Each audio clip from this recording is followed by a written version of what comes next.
Information about the world of running, inspiration to fuel passion and excellence, and ideas for making connections and finding community. You're listening to AtoZrunning.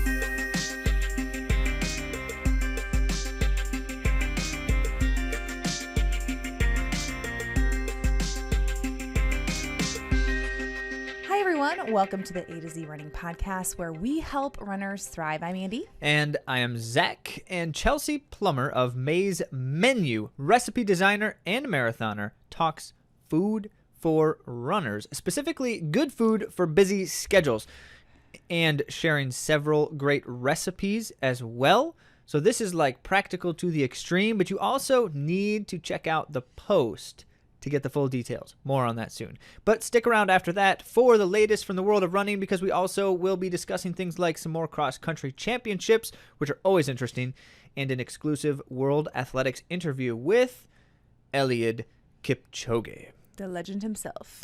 You want all of that and more, which is why you're going to go to AtoZrunning.com. You're going to look for the word follow, because all the more happens there. As well as the places like YouTube and podcast platforms or social media. Wherever you like to find interesting things, we're there. Look for A to Z Running. And we love that you're there too. Many of you guys helped us with the article that I mentioned last week, Tips for Running in the Dark. Well, it was published as promised, so thanks again to many of you. And after our conversation about fartleks last week, a lot of you joined in the conversation about that. Which is a little embarrassing. What? Oh, sorry. Different conversation. Well, we appreciated hearing creative ways that you've done fartleks, like Benjamin Murray and Gretchen shared about how they do ultimate frisbee. B_Arnold shared about how she does fartleks to music. And Liz ran fartleks downtown Grand Rapids using bridges as cues for the hard sessions. All interesting ways to keep things lively and fun. But remember, if there's one key takeaway from our conversation with fartleks, it's that it's the intuition side of it that we really want to develop. So those are all fun hacks, but don't spend all your fartlek time in those kinds of things. Okay. Spice it up, flare it up, flavor it up, but get back to basics as well.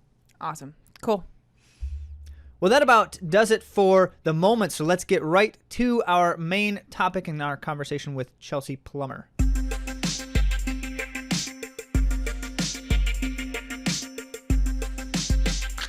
Well, this week's main topic is food. I've likely gotten many of your attention because a lot of us who are runners, we like food and we need food. We want food. We can't train without food. But alas, when the miles are long and our time and energy are short, it's hard to feed ourselves well. I mean, it's a basic thing, but it's hard to do. No but way. There's a McDonald's on every corner. I said, well, Zach. Thankfully, we're connected Me to too. recipe designer who is also a marathoner, Chelsea Plummer. She's the founder of Maes Menu, and she joins us on the AtoZrunning podcast to share some incredibly practical tips for saving time and energy while feeding our tired and hungry bodies what they need for those adaptations. And some of the recipes that we mentioned in the conversation we are putting on AtoZrunning.com, so make sure you check those out, as well as more tips, if you can believe it. It's chock full of them in this episode over at AtoZrunning.com and the meal prep and food planning tips for busy runners that was written by Chelsea for our blog. And yeah, there's just a lot to get into, as I mentioned about I Chelsea. should say, before we get into Chelsea's background, that my favorite of the recipes is the gluten-free date brownies. Oh, yeah? There's nothing like a free date. It's a really good recipe. I see what you did there. Good. I see what you did there. So Clever make man. sure you got to pay close attention, because you're going to get some great tips for life and relationships as well. I think that might not be part of the conversation, but food always helps in relationships, I think. I don't know.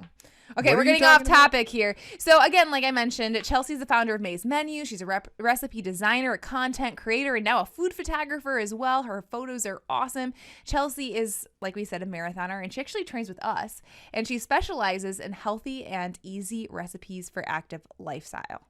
So let's get to our conversation with Chelsea. Hi, Chelsea. Welcome to the AtoZrunning podcast. Hi, Andy. Thanks for having me.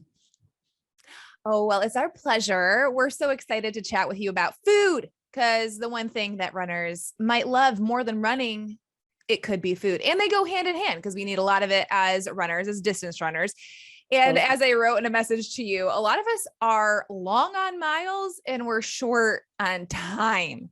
So I know you're an expert on marrying those two things, having food that's good for us, that's healthy, but also simple. And we've personally in the Ripley household appreciated your good work at Maes Menu, helping us to eat better while we train. So thank you, first of all, for that. Oh, of course. So glad you like it. Yeah, we do. We do. There's so many good recipes. We have also your book as well. And we'll be talking about that here in a bit as well. So, but let's start with you as a runner and marathon training this past few months. How did you find the time and energy, and what hacks did you use to help you fuel better for training? Yeah, that's a great question. I think as so many of us know, like marathon training is definitely a lifestyle. Fitting in all the time for training, as well as, the warm-ups, the cool downs, the stretching, yoga, Epsom salt baths. So it's definitely something that in this training cycle, I was reminded about how important it is to plan ahead of time. And not always even planning out all the details, but just making sure I'm prepared. So a big thing is making sure that my pantries are stocked and that my freezer is ready and that I have options ahead of time. So, for example, before I head out on a long run, not only making sure I get a good breakfast, but, do I have bread ready for toast, or a bowl of cereal or a protein shake or whatever it is. So when I come back, I know they're there. Depending on what I'm hungry for, I can get it ready to go. And then, of course, there's other tips. I don't know if you want me to get into all the details. We love tips. About what I do. I feel like the people who listen to our show just love the practical stuff. So Right? lay it on us. We love practical. Awesome. I know that's what I like when I listen to this podcast. Sometimes I'm out walking or running. I'm like, darn, I wish I had my notepad, write stuff down. But yeah, a big thing too, so my last training cycle was like 2 years ago, 2019, because of COVID. And that year I got a pressure cooker for Christmas. And so it was after the marathon. So this time I had a pressure cooker, and I'm not usually fanatical about appliances, but I am with a pressure cooker just because it makes cooking so easy and like such minimal cleanup. For example, even with like a side, sometimes sides are like the hard part. I'm like so focused on the main dish that all of a sudden I get to like 10 minutes before dinner. I'm like, oh my gosh, I didn't think about a side. So the pressure cooker makes it really easy to do healthy grains like rice or quinoa.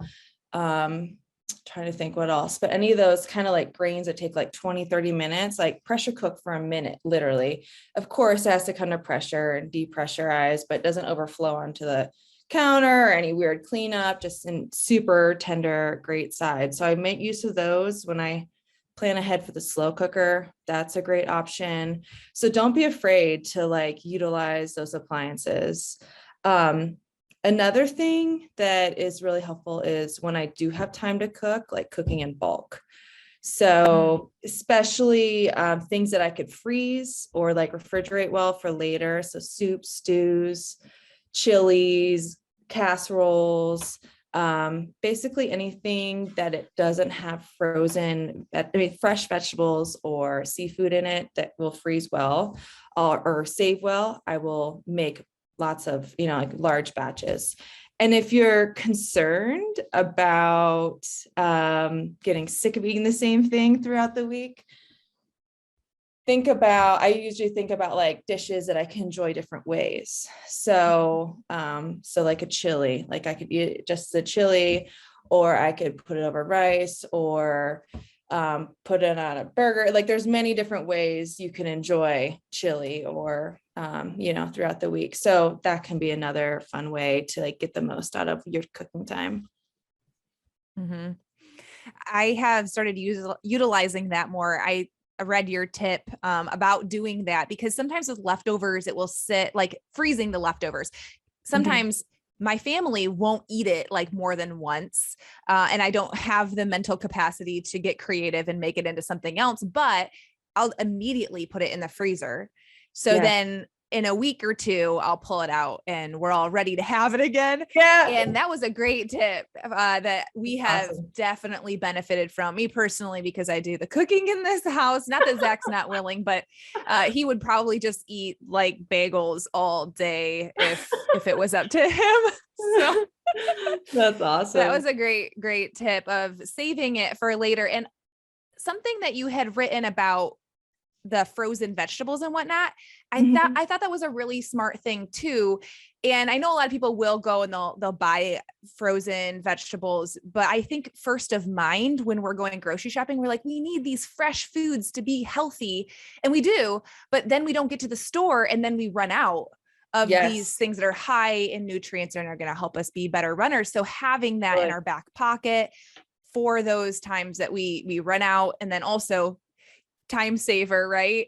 You had said like, we're not chopping it up. Like if it's already in the bag, we're just dumping it on a baking sheet, putting it in the oven. That's such a great tip. So I guess this is not something I prepared you for, but what are some of the ways that you like to make those baked vegetables? Are there certain seasonings you use, or how do you go about it? Yeah, that's a great question. And going off what you were saying earlier too, having like frozen vegetables doesn't mean you can't use fresh, but like having both, especially when fresh vegetables go bad. Like I'll eat fresh vegetables like right after I go to the store, and then maybe as the week goes on, then I'll start adding frozen into the rotation. So it doesn't mean you can't have both. And frozen vegetables are frozen when they're fresh, so they are at like peak nutrition. So just because they're frozen doesn't mean they're like bad for us or don't have any nutrition.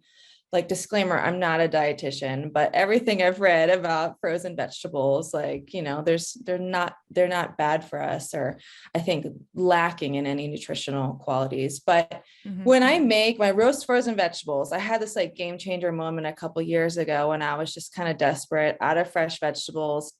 I think it's really common to think, oh, frozen, I got to, put in the microwave or boil them or steam them. But I was feeling something different. I popped them on a baking pan or baking sheet with olive oil, salt, pepper, roasted it. I think it was like 425 for 22 minutes, give or take. Did green beans and broccoli, and it was delicious. Like caramelized flavor, sweet, squeeze a little lemon and served. Pretty simple, seasonings. If you wanted to switch it up, you could do like a Italian seasoning, herbs de Provence you could do on top of it. Like you can be creative, have fun. Basil could be delicious. Same thing. I like to put a little bit of like an acid on it to finish. It brightens up all the flavors. So if you don't have lemon juice or don't like it, balsamic could work. Red wine vinegar could be delicious. Same thing with white balsamic. And if you want to add even more to finish, like grated Parmesan cheese, toasted almonds, like you can have a lot of fun kind of playing around the flavors too. So even, that doesn't get, old or tired of it. Okay. So if there are many of you like me who are like writing notes right now, I'll put these notes on AtoZrunning.com so you won't miss it. And of course you can go to Maes Menu for so many hundreds of different ideas for you to make healthy food that's simple. Even I can, figure some of these recipes out. And she does a great job of laying it out. So don't worry if you're just like, I need all of that info that Chelsea just said, you'll get it. That's awesome. Thank you, Chelsea. It's interesting because I've kind of been leaning with the balsamic vibes and I didn't know why. And I think that that's probably why, is that it brightens the flavor there at the end, but I should play around with some lemon and lime. I didn't think about doing that. So I'll be trying that. That sounds like fun. Awesome. Yeah. Some of my friends make fun of me for how much I use lemon. I love lemon to finish off dishes. So I'm kind of like you, but trying to switch into things other than citrus. Well, so what we like, right? It's all good. Like that's why there's some options. So maybe we talk to the people in our family and we see what they like too, but that's awesome. Totally. Okay. So there's so many tips to unpack. So there's the using frozen vegetables, having them in our arsenal. They last so long. There's no reason why not to have them in our freezer. Then freezing leftovers, making use of that time, getting 2 meals out of the time for creating 1 meal. What are some other things that people, and then appliances, you mentioned having the appliances can really help speed up the timing and then also the energy of cleanup. Anything else? Frozen as well as pantry items. pantry Pantry, items. okay. Like everyone has like their different pantry staples that they like, but I always like to have pasta on hand, rice, beans, olives, I'm trying to think, tomato sauce or canned tomatoes. Those can be really big. Your favorite seasonings that you like to have on hand, chicken broth, kind of just think about whatever options you like to have on time. I mean, have on hand for healthy cooking. One other thought too is that baking in bulk or cooking in bulk too. You can also cook sides ahead of time in bulk. So things like rice, for instance, you've taken the pressure cooker a step further. You can make a large batch of rice and you could freeze it or refrigerate it for later. So that way you can do it like on a Sunday night and enjoy it a couple times throughout the week with different meals. So you could even like save more time using that. I love it. Even though it only takes a minute, you still have to clean it up. So if you freeze it, then you like don't have to do that. No, I'm all about like any amount of time saving. And something I learned from you too, Chelsea, that I have been utilizing regularly was actually making like the fresh vegetables in the microwave, like steaming it. So I have it in a bowl, a glass bowl, and I put a plate on top and a little bit of water in there, like for broccoli or sweet potatoes, beets, so many things. And I will just keep it, like I'll just drain it with that. I'll drain it with the plate and I'll use that same bowl because I don't want to dirty another dish. Yep. So I learned that from you. And then also keeping things more moist using paper towel. That was something I learned from you too. Yeah. So, Awesome. yeah, those are things that I've been utilizing on the regular, probably daily. I love it. You gotta have those things, right? You really do. You really do. And, you know, with runners, I think with our appetites, it's kind of like always eating. I work from home and my husband's amazing and does a lot of our dishes, you know, because I'm always cooking so much. But sometimes he jokes with me, he leaves the house in the morning, the sink's empty. He gets home at 5 o'clock and it's full. And these are days that I'm not even cooking for the blog. It's just personal, consumption. So always about those tricks to minimize dishes or to reuse them or, find ways to cut back on them. One other thing I started doing this year when I was training, this kind of makes me think of it. When I felt kind of guilty about this at first, especially a lot of people find out I have a food blog and they're like, what, you do that? You don't make everything from scratch? But I'm like, I'm human too. There's no shame. And we gotta, find ways to, buy back our time and give ourselves, time to, live our lives, enjoy running and, have some downtime too. So what I started doing is sometimes if I'm at the store, I will, like if they have a hot foods or a salad bar, and I know I have dinner coming up, I don't have anything planned, I will grab a few things from the salad bar, especially if I'm making a salad. I'll buy a few things for toppings to kind of like, change it up.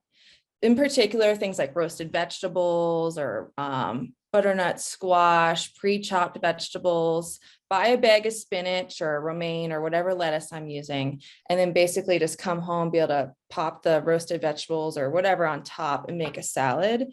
It's not as expensive as buying the whole salad bar, but kind of a great way to just, spice up regular salads and not have to like pull out a whole pan to roast vegetables. So that's a great way, like make use of any of those hot foods convenience bars. I think a lot of major grocery stores have those anymore. Whole Foods has them. You can just kind of stop by and kind of buy yourself back some time for the evening, but still has some healthy food. That's a great way to think about it, is like, this is my time, this is my energy, and it's worth something. And you're still putting it together in a way that tastes really good and has lots of variety of nutrition. But if we're going to like pull through like, fast food, which I'm not opposed to getting fast food every once in a while, that's, but we want the nutrients as runners. Like we want to get the calories, but we also want to get the nutrients, and we're our body is using this food to recover. And so we Yeah. need to be mindful, right? So this is a great way, you stop through the store for 10 minutes, and that you're picking those things up. Well, that's 10 minutes that you could have been through waiting in the drive-through. So kind of an Exactly. option there for a fast food. Exactly. There are so many options like that. It only makes sense. And like you're saying, yeah, you're going to be spending that time either way. So it's like finding which way you can get the best nutritional bang for your time or, your buck. Mm-hmm. So you have a lot of recipes on your blog. So Mhm. can you point us to a couple in particular that could really help a runner improve their snacking game? I know you gave us the granola recipe, or not the granola, but the granola bar recipe. That was helpful for us and my family because they're so good and they're better than the store-bought for sure. Oh, you're What are sweet. some other things that people can make to help them like just get in some good nutrition as they're snacking? That's a great question. I know I have these energy balls. They're coconut date energy balls on my site. They only call for 4 ingredients, but it's medjool dates, dried coconut, almonds or peanuts. I'm forgetting this off the top of my head. It's almonds or peanuts, and then chocolate chips. You like blend up the coconuts, the nuts, and the dates in a food processor, and then basically shape them into balls. And you could eat them on the go, like add them to breakfast, have them as a snack. They can also be frozen, but they're a great way to get like potassium,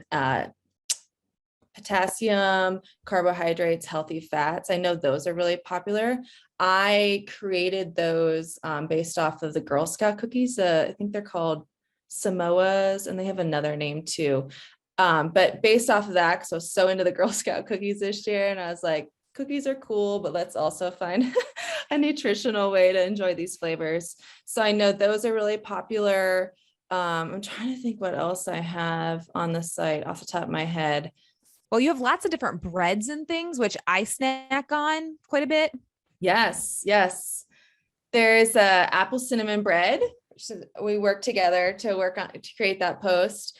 So that's a new one. I have apple cinnamon bread. There's a lemon blueberry bread. That's a little bit more of a dessert bread, more of a treat, but still like a popular baking recipe. And then another one, more of a dessert, but like a healthier option are the black bean date brownies. They're made in the blender, believe it or not, but you like blend it all up. The dates add sweetness, the black beans add, more nutrition, fiber, potassium. And then of course there's some chocolate in there. What's the brownie without chocolate, but nice and fudgy and rich. Yeah. That would be good. I mean, that's awesome food for runners, and to have something sweet, like it's fine for us to have some sugar. It's not a big deal.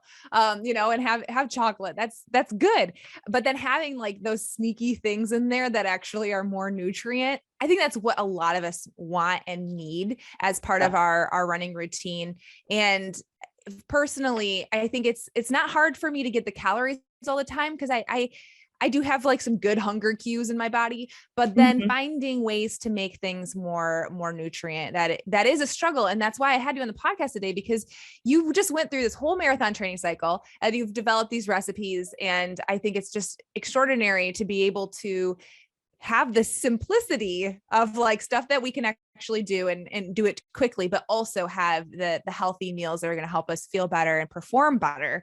Do you want to talk us, this is kind of like a rewind. What brought you to this place where you're doing this, Chelsea? Like what gave you this idea to take your passions in this direction? Wow, that's a great question. To start the blog, to go back a little bit, I've always loved cooking. And I've loved running, on and off throughout the years. And so I've always enjoyed, when I was younger, my parents had a business, they were working a lot, and I offered to make dinner. I was a precocious little child. I was like 10, 12 years old. And I was like, I'll make dinner. And so I pretty much taught myself how to cook. And one of my things I loved doing was trying out different recipes and then creating my own from there. And throughout the years, I wrote down a lot of the recipes that I made, but never really took it anywhere. Fast forward to a couple years ago, I had started running marathons. And I was at the time working in a marketing agency, and I was learning how to build and grow blogs. Finally, I was like, wait a second, why don't I do this myself? And so I quit there and started up Maes Menu. And so I started, just with the idea of like making healthy recipes and publishing them. But eventually I was like, wait a second, there's so many definitions of healthy. I am making these for runners who have high energy needs and are short on time. So kind of from there, focused in on the runners, and my main focus are like 30-minute meals. So most of them are 30 plus or minus minutes. Of course, I have more of the snacks or some fun treats. I really enjoy baking as well. But yeah, just like I developed this passion for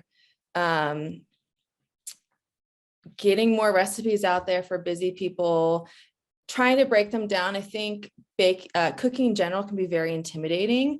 And then especially if you don't have a lot of time, it's even more intimidating, but really trying to share, demystify cooking and make it more approachable, especially for people that are short on time, but have high nutrition needs.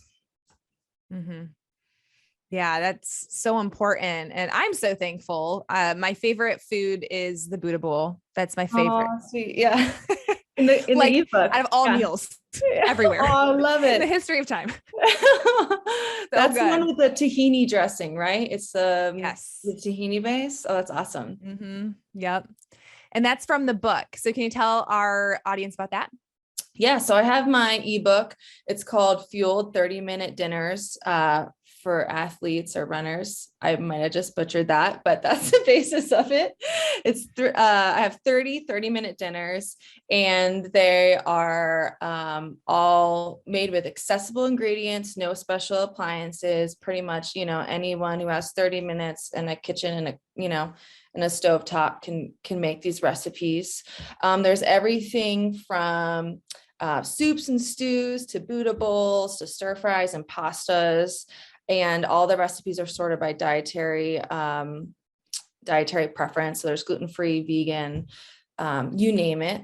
And so they're all very, kind of nutritious. A lot of them are complete meals, but I do have a special section for like quick and easy side dishes to add on as well. Mm-hmm. Speaking our language. Yeah. Quick and easy, 30 minutes or less. I don't know about our audience. You can tell me if this is true, guys, but we get done with our run in the evening. Like if there are some of us who are running in the evening or coming home from work, and it's just like, I am hungry right now. Yes. And I don't have any, I haven't started yet. So yes. I love the 30-minute dinners, especially for that reason. Because it's like, okay, I can get something amazing. Like I went to a nice restaurant here at my table in my house that is going to taste good and is going to be good for me. So, I mean, I tell you what, when you're tired after a run, and it's dark these days in the winter, and it's just like, you're just so ready to just sit down and eat a hot meal. Totally. And that reminds me, Andy, one of my tips is like not really related to cooking, but related at the same time. One of my tips is like, keep healthy snacks on hand, because it, like you're saying, you come home from a run, you come home from work, you're tired, you're hungry, and having like a healthy snack can like take the edge off and give you a little more time or clarity, even like when you're cooking, so like dried fruit, beef jerky, turkey jerky. I'm trying to think, those like dried Lara bars, like whatever your healthy snack is, enough just like take that edge off. Can like make the cooking process more enjoyable and just buy you a little extra time. So there's no shame in that. And it can really, I think, just help the whole process go smoother. That's a really great tip. I'm sure Zach will appreciate that tip too. So I'm not like getting home and being like, hangry. Right. I've been making dinner. Right. So one thing I started doing during this training cycle, now I'm thinking about, is I bought a bigger purse so I can carry more snacks on me. So like, it just helps if I'm out running errands and I, still have 2 hours for dinner, just have a little snack. So I know when I get home, I'll make better decisions about dinner because I'm not just like, feed me the first thing I see, and B, I'll just be more enjoyable and not hangry. And, able just to focus on, making a good dinner. Mm-hmm. Oh, that's a great tip, because it's also, we talk about thriving here at AtoZrunning. Running. And if you're hangry, you're just not thriving. There's no thriving that's happening. Nope. And people around you might not feel like good about it either. No. No one likes a hungry runner. So very important information, lots of great resources that they can find at Maes Menu and then Fueled. So I'm very grateful for your time. Is there anything else you want to leave our audience with, Chelsea? One thing I'm doing is offering 25% off for podcast listeners. So I'm sure Andy will include this in the notes, but there'll be a link there, and then just use the code podcast to get 25% off. It's an ebook. It'll ship directly. And if you're listening to this during December, it's a great gift as well. So for yourself or for other people, and you can also sign up to have it shipped to that person or forward it to the recipient on the holiday. It's a great option for that. Yeah. The gift of time, the gift of energy, the gift of deliciousness. Always a good one. Mm-hmm. Well, thank you, Chelsea. We appreciate you so very much. Thanks so much for having me on. So Andy, when are you going to make the gluten-free date brownies for me? I think I have, actually. It's been every time we go on a date, I have to pay for it. I don't know what you're talking about. That's not true. I'm making some money. Anyway, free dates. Free dates? That's exactly what I said. Yes. Oh, gluten-free. That's where you're getting that. Oh, goodness. I'm so dense. Oh, okay. Well, all that to say, there's some amazing recipes over at Maes Menu. You're definitely going to want to subscribe because, again, I've mentioned before, when you look at what you want to consume, besides food, like content that you want to consume, you want stuff that's going to be helpful for helping you have a thriving life. And Maes Menu is an excellent resource to go to. And another great resource from her is her ebook Fueled, and you can get 25% off with the code podcast. Now, I did want to give one tip that we didn't talk about, something that I do. I don't know if Chelsea does it. Maybe I should ask if I should even say this, if it's an okay tip to share. But a little late to ask. I use my crock pot strategically. So I will put frozen chicken in the bottom of my crock pot early in the day, and I'll just douse it with some sort of dressing, like Italian dressing or balsamic dressing. Whatever's on hand. Lemon vinaigrette. There's all kinds of stuff that you could use. So those are some simple ones that I do. And then if you don't want your vegetables to be all soggy and absorb all those same flavors, you can put them with some salt and pepper or Lowry salt into some tin foil and put that on top. So it's actually all cooking at the same time, and you're keeping those things separate, and it's so fast. You just dump in the frozen chicken and put the vegetables in the tin foil and peace out and come back to it later after your run. So it's actually very slow. It's not very fast at all. It takes a long time to cook, which is the goal. But if it is all day, you'll want to put it on low. So just put it on low. It will be cooked in 6 hours. So yeah. Good things. I think one of the most important things about food and fueling for runners is to make it something you don't have to spend a ton of time thinking about. Of course, unless you want to. So there's plenty of people who really like to spend it. But most of us don't have a lot of time. And people like Chelsea do all that thinking for us. So such a resource. It's one of the perks, in fact, of subscribing to her work, because you get it's in the subject line of all the emails, what it is in the recipe. And so you can basically just see at a glance, oh, that's something that's interesting to me. I'd like to eat that. And there it is. And then, you don't have to click on every single one. So this is good stuff. Yeah. And if you want to search by certain ingredients, you can do that on our website, or just search what you're looking for in the bar. It's pretty intuitive. So good stuff. Thanks again to Chelsea. Now on to the world of running.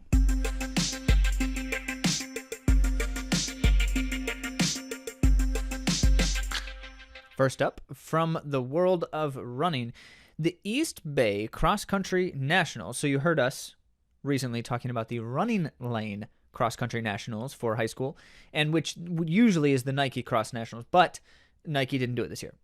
So Running Lane took over and did one instead. Now, the East Bay Cross Nationals is actually the same thing as what used to be called Foot Locker. Okay. So they changed sponsors, and Foot Locker was the sponsor for like 15 years. So it's a little bit shocking suddenly for people who have been around. But so East Bay took over as the Cross Nationals headliner. And so this was that race. And is a reputed race because there are all sorts of stats around, like, who wins the Foot Locker Nationals and then goes on to like be great in college or great professionally, like things like that. Dathan was a 2-time winner and then went on to win NCAA cross country, and then all the things American he's record, won. and Olympian, all the things. multiple times. And Grant Fisher won Foot Locker 2 times and then went on, and now he's an Olympian, and all this good stuff. So yes, these kinds of races are ones to watch because these are the kids who become the people. Now, well, they're still everybody is a person. A person's a person, no matter how small. So, or young, I guess in this case. Our boys just actually watched the movie. You're Horton not Hears a supposed to Who's a- say that. Horton Hears a Who's not endorsing this show. All right. So this up from Let'sRun.com, showcasing the boys and girls races. Just a brief one on the boys' side. Riley Ho, who, how, who? You need to figure that out. We don't know how to say his last name, and we've been struggling with this. But he's from Michigan, which we are too, so that's always interesting. And he won the East Bay Championships. Now, this marks the 8th victory by a boy from Michigan, which means it's a tie all time with the most wins from one state. The tie being with, Andy? California? California. Nicely done. Could have been Colorado. It could That was have the been, other one that I was thinking. but it wasn't. Okay. So California being one of the great cross-country powerhouses, Michigan the other. So then on the girls' side, yes, just a brief note there. On the girls' side, though, Natalie Cook. We got to spend a minute talking about Natalie Cook from Texas. And Natalie Cook won last week the Running Lane Championships, which is great. Yeah. And then went on to again win the East Bay Championships, marking the first time a girl has won both cross nationals in a single season. Do they usually run both? Do many of them some run do. both? Yeah. That seems like a lot. It's hard because they're two weekends in a row, 2 parts of the country, different parts of the country. Yeah. Well, that was quite the accomplishment and really something. Now, also the first time that anyone from Texas has won the East Bay or Foot Locker National Championships as well. That is interesting. It's interesting and it's amazing. Yeah. So that's cool. Speaking of more cross country, the USATF National Club Cross Country Championships happened in Florida. Natasha Rogers, previous podcast guest, we've been talking about her a lot lately because she's having a great season. She defended her title from last year and led Hanson's Brooks Distance Project to the win. And the men from Hanson's Brooks Distance Project also won, and that was the first time both the men's and women's teams have won together in 11 years.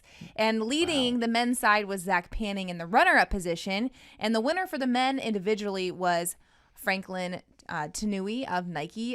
Is that how you say his name, you think? Franklin? I'm going with Franklin. Okay. So he was the NCAA national runner-up in the steeplechase from Arkansas. He's been doing well, but this is his first major win.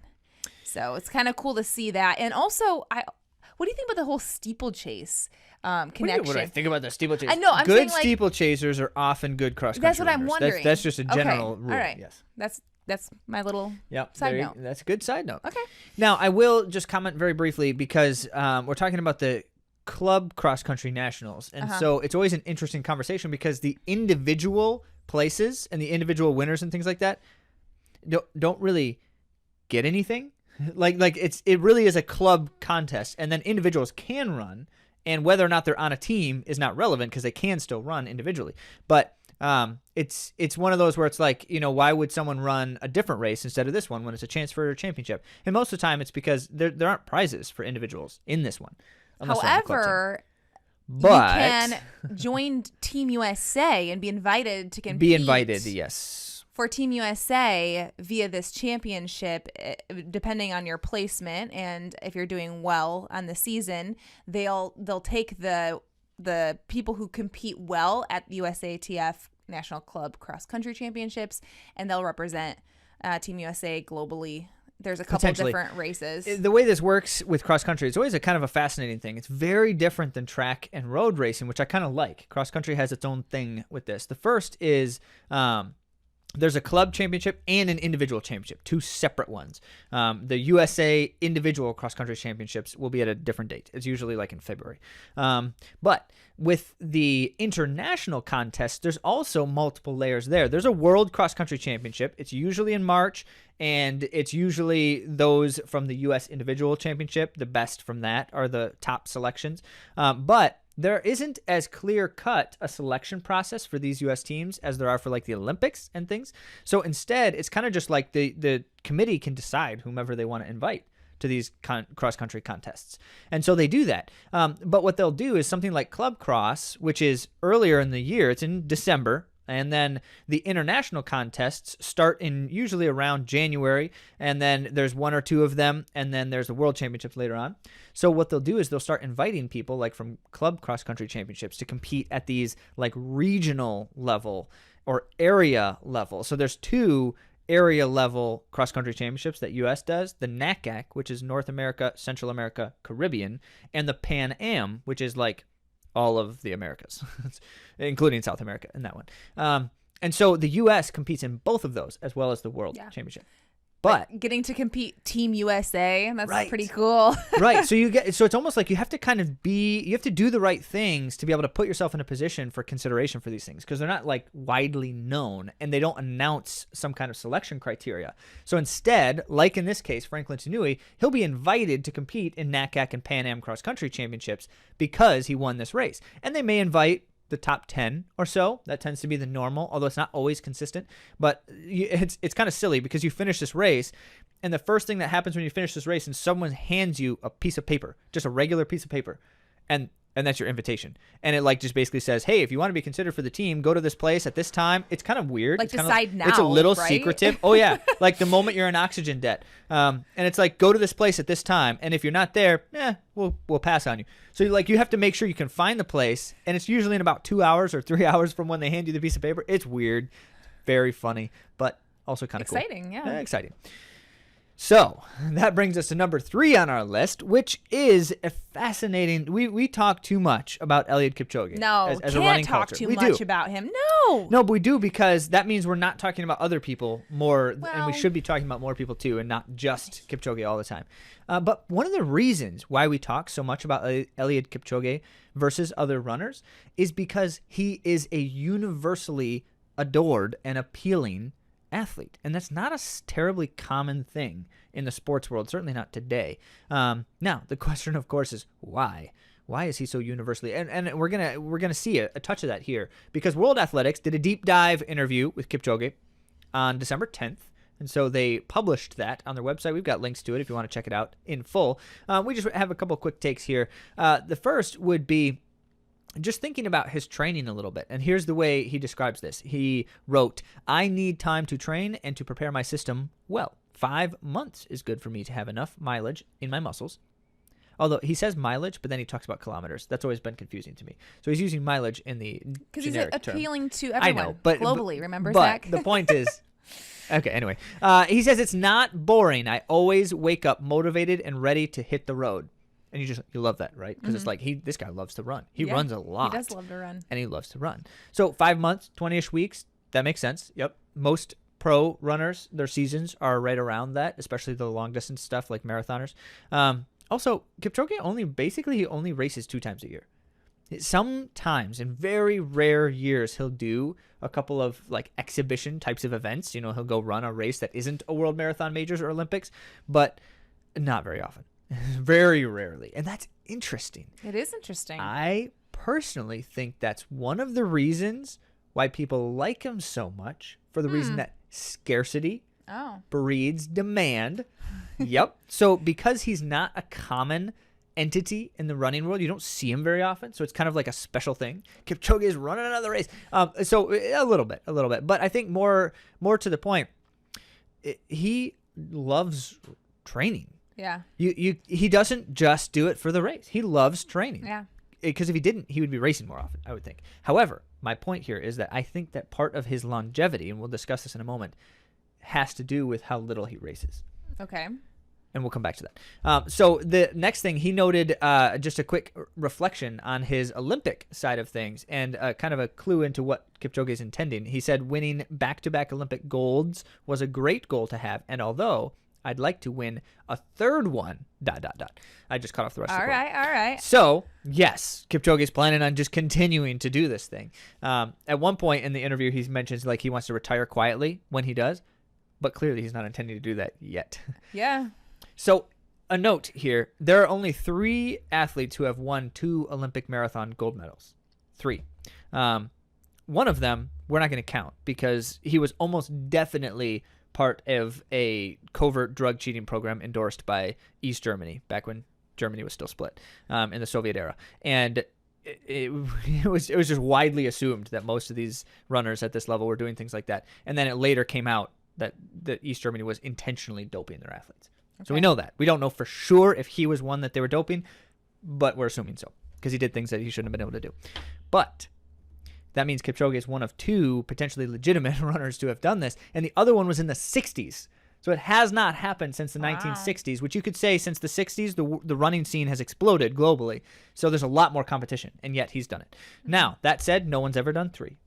So if he does 3, that you could say that's one of 2 things that he could potentially do that no one has ever done. The other one is win every marathon majors, which he also said in the interview that he'd be interested in doing. The most interesting thing about that to me is he's only won 3 of them. Okay. It's not like he's won 5 or something. He's only won 3 of them. He has won Chicago, London, and Berlin.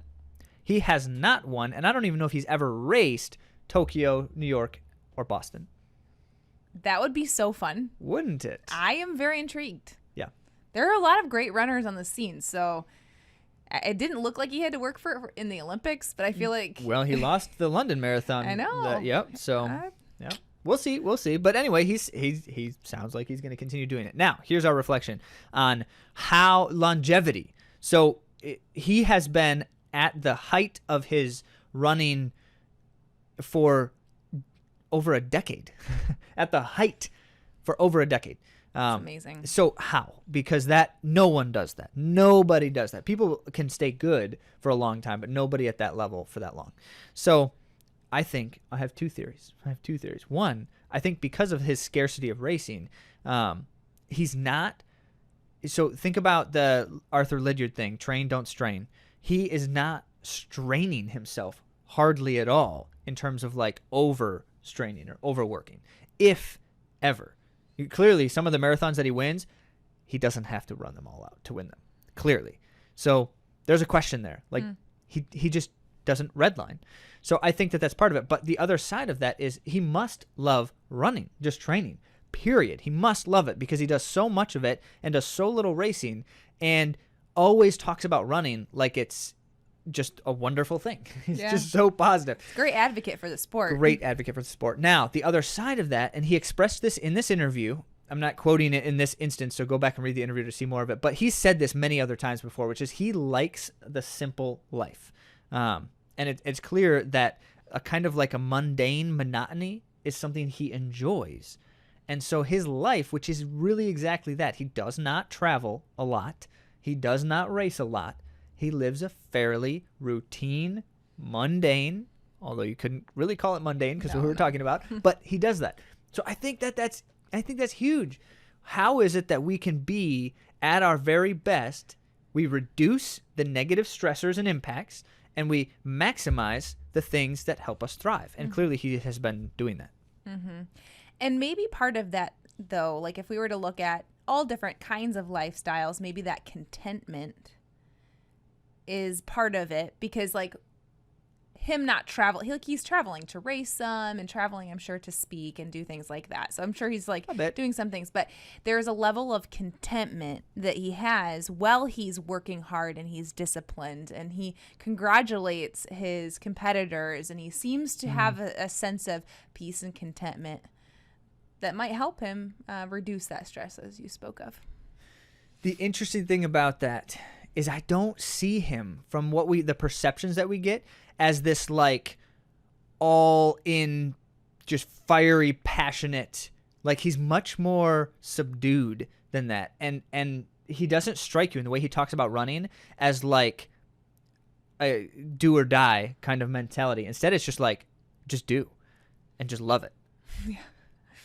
And it helps that he wins like every time he runs. But there are things we can learn from him. And he's, like I said, a wonderful role model for our sport, wonderful role model for me that I've appreciated. Like the quote that he says, only the disciplined ones in life are free. Ha. The rest are a slave to their passions. Something like that. Something like. I'll make sure I post about it this week and get the quote exactly right. Well, with that and many other important things on our minds, we will wrap it up for the day. But we appreciate your time. We appreciate your attention on these things. One takeaway that we always draw from these kinds of conversations, whether it's the food stuff, whether it's reflecting on the great athletes and the things they do, it's that there are certain things that help us thrive as we run. Seek after those things. Pursue them well.